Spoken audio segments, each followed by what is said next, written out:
आधारित हमारे इस बेहद खास कार्यक्रम स्वस्थ विचार में मैं हूं आपके साथ आपका साथी विकास। दर्शकों, स्वस्थ विचार कार्यक्रम एक ऐसा कार्यक्रम है जिसमें योग से संबंधित, आयुर्वेद से संबंधित, प्रकृति से संबंधित आपको सभी प्रकार की जानकारी दी जाती है, या यूं कहें कि आपको चहुमुखी तौर पर जागरूक किया जाता है। आप ताकि अपने दिनचर्या में रहते हुए, अपने जीवन में जो सामान्य आप दिनचर्या व्यतीत करते हैं उसमें ही रहते हुए भी अपने शरीर पर ध्यान दे पाए, क्योंकि अक्सर हम अपने सामान्य जीवन में सब चीजें तो अच्छे से करते हैं, अपने कामों को अच्छे से करते हैं, नौकरी या बिजनेस या घर, हर तरीके के दायित्वों को हम बहुत अच्छे से निभाते हैं, परंतु हम अपने स्वयं के लिए यानी अपने शरीर के लिए ध्यान देना भूल जाते हैं, और यही खामियाजा भुगतना पड़ता है आगे आने वाले समय को हमारे शरीर में। तो ये सब चीजें आपके साथ ना हो, इसके लिए हम ये कार्यक्रम लेकर आए हैं और इन सभी विषयों पर हम चर्चा करते हैं, आपको मार्गदर्शन देते हैं ताकि आपको जानकारी मिले और आप उस जानकारी को अपने जीवन में अमल कर सकें। और इन सभी विषयों में हमारा मार्गदर्शन करते हैं जाने माने असाध्य रोग निवारक गायत्री सिद्ध पंडित श्री लक्ष्मण दास रतन भारद्वाज जी। आइए सबसे पहले गुरु जी का स्वागत करेंगे और कार्यक्रम की शुरुआत करते हैं। गुरु जी, आपका स्वागत है। नमस्कार। नमस्कार। ये कार्यक्रम आप सभी के लिए हम लेकर आए हैं और हम चाहते हैं कि आप इस कार्यक्रम का हिस्सा बने। यदि आपके साथ किसी भी तरह का कोई रोग है, कोई शारीरिक कष्ट है, तो आप हमारे कार्यक्रम के साथ जुड़ सकते हैं, मार्गदर्शन प्राप्त कर सकते हैं। इसके लिए आपको कॉल करना है, नंबर आपके टीवी स्क्रीन पर है। और इस बात का भी ध्यान रखें कि जब भी आप इस कार्यक्रम को देखने बैठते हैं तो कॉपी और पेन भी साथ में जरूर लेकर बैठें, क्योंकि नुस्खे और उपचार ये एक महत्वपूर्ण हिस्सा है इस कार्यक्रम का। तो ये आपसे चूक ना जाए, मिस ना हो जाए, इसके लिए आप इनको लिख जरूर लें, क्योंकि रोजाना बहुत सारे महत्वपूर्ण नुस्खे आपको बताए जाते हैं जिनको आप अपने जीवन में अमल कर सकते हैं। तो चलिए शुरू करते हैं आज के एक मुख्य विषय पर चर्चा। गुरु जी, आज के इस अंक में हम किसी विशेष रोग के ऊपर बात नहीं करेंगे, बल्कि एक ऐसी घटना के ऊपर बात करेंगे जो समय पर ध्यान न देने पर रोग बन सकती है। मोच एक घटनावश हुआ, जैसे चोट लगती है उसी तरीके से मोच भी आती है, परंतु खून नहीं निकलता। जोड़ का यानी एड़ी पर, पैरों पर इस तरीके की मोच आ जाती है, मुड़ जाता है और दर्द होता है, भयंकर दर्द होता है।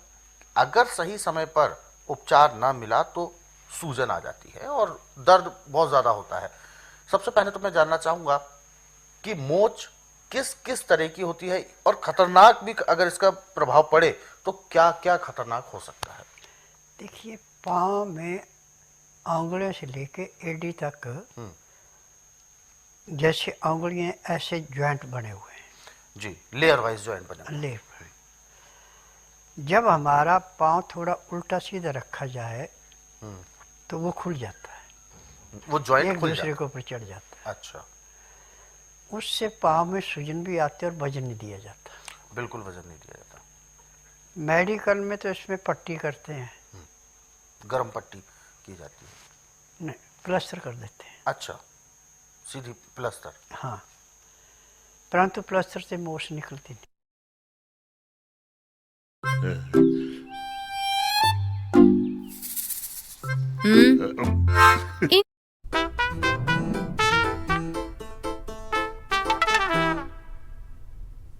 से मोच निकलती नहीं। इसका स्वास्थ्य विचार में बहुत आसान तरीका है कि बेल के पत्ते ले आओ आप आधा किलो, उन पत्तों को धो करके पीस के उसकी चटनी बना लो। अब उस चटनी को 50-60 ग्राम गुड़ मिला के उसके अंदर उसको पकाओ थोड़ा, और पकाने के बाद नीचे उतार करके जब उसका टेम्परेचर इतना रह जाए कि उल्टी उंगली ऐसे बर्दाश्त कर ले, तो आधी इंच के लगभग लेप होना चाहिए पैर के ऊपर जहाँ मोच आई है, और उसके ऊपर रोई डॉक्टर वाली लगा के और खाकी रंग की सेलो टेप जो 3 या 4 इंच चौड़ी है उससे उसके ऊपर पट्टी कर दी है। हाँ। उसके करने के आधे घंटे के बाद दर्द नहीं महसूस होगा। और 4 घंटे के बाद वो खोल देना, फिर दूसरा लेप दोबारा ऐसे बनाना। आपकी सूजन भी कम होगी और वो जो जॉइंट ऐसे खुल के ऊपर चढ़ा हुआ था वो भी सरक के अपनी जगह आना शुरू हो जाएगा। अच्छा। वो बेल के पत्तों में गुड़ के अंदर गुण है, इसमें और कुछ नहीं मिलाना, पानी भी नहीं मिलाना। जो आपने पीसे हैं वैसे ही जब गुड़ को गर्मी लगे गुड़ पिघलता है, फिर उनका मिलाप हो गया। अब दोनों की ताकत मिल करके उसको ऐसे ढक लेती है जैसे हम मकान के ऊपर छत डालते हैं, ऐसे छत बन गई हो। अब छत में दबाव देने से वो चीज़ हल्की गर्म होके जहाँ से जॉइंट खुला हुआ उसको अपनी जगह ले जाती है। जिसका खिंचाव जैसे जैसे सूखता जाएगा वैसे वैसे वो जकड़न पैदा करता जाएगा। 4-4 घंटे में 3 पट्टियाँ 4 पट्टियाँ आज कर ली, दूसरे दिन करती है, तीसरे दिन वो पैर पूरा ज़मीन पे लग जाता है, उसमें न सूजन रहती न मूछ रहती। 3 ही दिन का उपचार है। बिल्कुल। गुरुजी, ऐसा सुनने में भी आता है कि यदि जब भी कोई पट्टी करनी हो किसी भी तरीके की, चाहे डॉक्टर से या कोई देसी पट्टी करनी हो, तो कहते हैं कि उस मोच की जगह को पहले बहुत अच्छे से सेट करना चाहिए, किसी एक्सपर्ट्स के द्वारा उसे सेट करवाना चाहिए। अगर वो सेट नहीं होता है तो आगे आने वाले समय में वो तकलीफ देता है। बेल के पत्ते में गुड़ में यही तो विशेषता है जी। वो अपने आप अपने आकार से जहाँ से हिला था वहीं ले जाता है, वो वहीं सेट कर लेता है। हाँ बिल्कुल। एक सवाल और पूछना चाहूँगा मैं, क्योंकि मामला चोट का है, चूँकि चोट लगती है या मुड़ भी जाता है, तो क्या इससे अंदर जो जॉइंट्स है वहाँ पर भी मसल्स होती हैं, नसें होती हैं, क्या वो डैमेज होती हैं, खून निकलना अंदर ही, बाहर ना आया? देखिए जी। मोश आने पे नस कोई नहीं फटती। अच्छा। मांस फटता है। मांस फटता है। हाँ, तो मांस को भी जोड़ देती है। अंदर बाहर की कोई भी चोट है, बेल के पत्तों के अंदर ताकत है गुड़ में मिला के कि जहाँ पे भी वो बांध दिए उसको उसी स्टेज में ले जाते हैं जिसमें पहले थी। ये है जी। और एक चीज़ और कि कोई भी उपचार हो, क्योंकि हम बात करेंगे जैसे कि हॉस्पिटल्स में भी उपचार होते हैं, बाहरी तौर पर प्लास्टर भी होता है, और उसी के साथ साथ खाने के लिए भी गोलियां या टैबलेट्स दी जाती हैं। बेल के पत्तों को पीस करके हाँ। उसका रस 2 चम्मच निकाला, बिल्कुल। 1 चम्मच शहद मिलाया, वो दे दिया उसको पीने को। अच्छा। वो अंदर से भी वो हाल ही करता है। अब ऐसे छोटा सा नुस्खा बताएं आपको। जी। आपको खट्टी डकारें लगी हैं, पेट गुब्बारे की भांति फूलता जा रहा है, ना आपको पेशाब आ रहा है न टट्टी आ रही, जी। आप बेल के पत्तों का रस निकाल लें 20 ग्राम, 1 चम्मच उसमें रस शहद मिला दें जी। और वो उसको पिला दें। पीने के 10 मिनट के बाद उसकी हवा खारिज होने लगेगी, पेशाब खुल के आ जाएगा। फिर उसके बाद 2 घंटे बाद फिर दोबारा ऐसे दे दें। तीसरी खुराक देने पे उसको खुल के दस्त आएगा और जितना भी कचरा पेट के अंदर रुका जिससे पेट जाम हुआ था वो सारा निकल जाएगा, रोगी को राहत मिल गई। तो इससे बिल्कुल वो सारी गंदगी भी निकल जाती है। बिल्कुल, यानी पेट के लिए भी बहुत अच्छा है। हालांकि ऐसा बेल, जो कि जग जाहिर है कि बेल ठंडक प्रदान करने वाला है, अच्छा, ये भी गलत है।